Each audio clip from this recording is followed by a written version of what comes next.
नमस्कार मित्रांनो, politics Marathi service या युट्यूब चॅनलवर तुमचं मनापासून स्वागत आहे. आजच्या या व्हिडिओमध्ये पाहणार आहोत आपण औसा विधानसभा मतदारसंघातील 2004 ते 2024 पर्यंतचा संपूर्ण राजकीय इतिहास. या मतदारसंघात कोणत्या पक्षाचं वर्चस्व होते, कोणते नेते गाजले आणि काँग्रेसचा बालेकिल्ला ते बीजेपी कसा जिंकला. औसा विधानसभा मतदारसंघ हा महाराष्ट्रातील लातूर जिल्ह्यात आहे. हा मतदारसंघ उस्मानाबाद लोकसभा क्षेत्रात येतो. हा मतदारसंघ पारंपरिकरित्या काँग्रेसचा मजबूत गड मानला जात होता, परंतु गेल्या काही वर्षात तिथे राजकीय मोठे बदल घडून आले.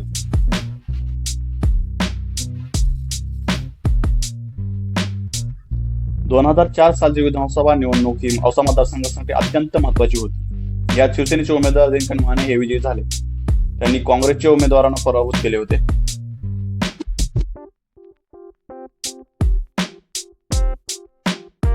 2009 मध्ये औसा विधानसभा मतदारसंघातून बसवराज पाटील यांनी विजय मिळवला. ते काँग्रेसचे अधिकृत उमेदवार होते.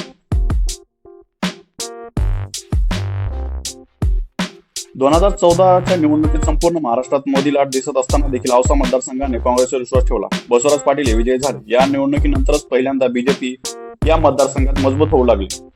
2014 नंतर औसा मतदारसंघात हळूहळू राजकीय समीकरण बदलू लागली. तरुण मतदार, विकासाचे मुद्दे आणि केंद्रात बीजेपी सरकारचा प्रभाव यामुळे काँग्रेसला आव्हान मिळू लागले.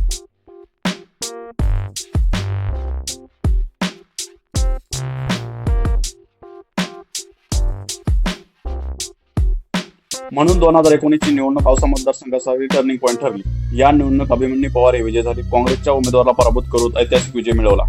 हा विजय म्हणजे औसा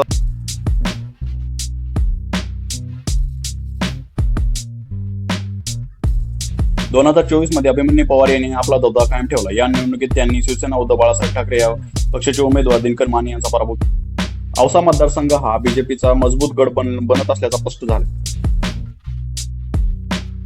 जर आपण थोडक्यात पाहायला गेलं तर 2004 ला शिवसेनेचे वर्चस्व होते, 2009 व 2014 ला काँग्रेसचे वर्चस्व होते आणि 2019 व 2024 ला बीजेपीचे वर्चस्व राहिलेले आहे. अभिमन्यू पवारने आपला गड कायम मजबूत ठेवलेला आहे.